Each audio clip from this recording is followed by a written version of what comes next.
On the right side of the Mini, in the right side door engine compartment, we have the air filter, and just below the air filter on the right hand side is the air filter indicator restriction gauge. That should be checked. Also on this side, for some reason, if you needed to, the turbo is located on this side of the engine along with the starter. In the event that some of those items might need to be checked or repaired, they're on this side of the engine. You also have access to the hydraulic driven fan from this side if that would need be, along with the other side. And the valve bank that's on the right side of the engine is just inside the panel here if you would need to operate or look at that for anything. The drive system on the Mini is equipped with hydraulic wheel motors. And in those wheel motors there is a device that will allow you to release the wheel motor and the park brake in the event the machine would need to be towed, the engine doesn't start, or there's another part on the machine that were to fail. There's a plug in the middle of here that would be taken out and a device inside that needs to be adjusted. And if that were a need, just refer to the operator's manual and it'll give you a greater detail on how that needs to be done. On the right hand side of the Mini, you will see at the steering articulation point, there is this red lock bar that once you put the machine on a trailer, that should be used and put into place to lock the steering from moving and then tie the machine down on the trailer. Farther back on the right hand side of the machine, there is the cover for the diesel fuel fill. As you notice here, there's a place to put your padlock on there, and that should be removed once you start for the day if access were needed to it. Just by lifting the cover, you can see the green cover here indicating that this is the fill for the diesel fuel, and also the return line for the fuel system, returning the excess fuel from the engine back to the tank. Here we are at the rear of the Mini-Jarraff, and we have our maintenance-free boom driven by a belt. So that's actually what extends and retracts the boom. It's all belt driven with a V-groove belt. Very simple tensioning system. Here on the side, all we have to do is measure in between the tabs on the tensioning spring. That's tightened to 3 inches, and that's simply a 2-inch wrench. There's 2 nuts on back, and all you have to do is just tighten them until you have 3 inches in between the 2 tabs. That's it. No greasing, no double jam nuts, just 1 wrench, 1 spring to tension there. You can also see on the back side here we have our hose reel hoses that run up from the center of the machine around the rear. We just want to do a daily inspection of those hoses because those are feeding our pressure and our return lines all the way out to the end of the saw head. So we want to be sure that those are free of cracks or defects. Being that it's on the very rear of the machine, it's susceptible to damage from limbs, and if you aren't being careful, you could potentially, hit that on some debris or something.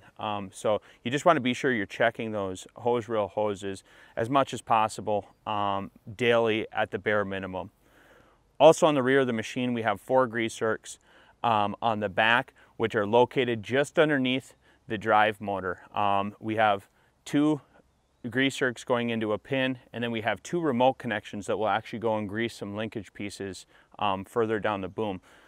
But as far as the end of this, we're just looking to keep that, again, blowing out daily with dust. You want to blow out this cover, clean all debris at least daily to keep everything running correctly back here. Other than that, you're ready to trim. So out at the end of the boom, we have the rotating saw head.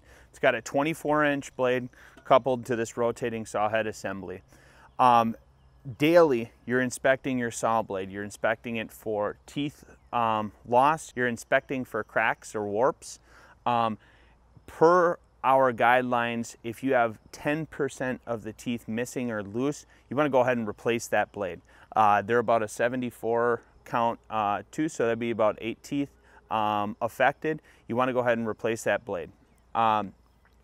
Right at the end inside of this compartment here is the saw head greasing point, and what that does is that lubricates your saw arbor bearing. We like to think of the saw head as the business end of our machine. You have this elaborate machine. It's all to get this saw head up into the tree, so you want to take as much care of this as possible.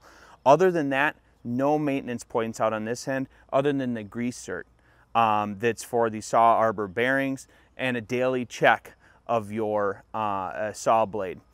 I will note that behind that saw blade is our saw guard. You want to always have that in place. That's protecting you grounds crew, anybody working around you, and people who aren't even on the job site, just in case there is potential debris coming off of this saw blade. You want to be sure that this saw guard is intact and straight, no cracks, so that it protects you and everybody around you from debris.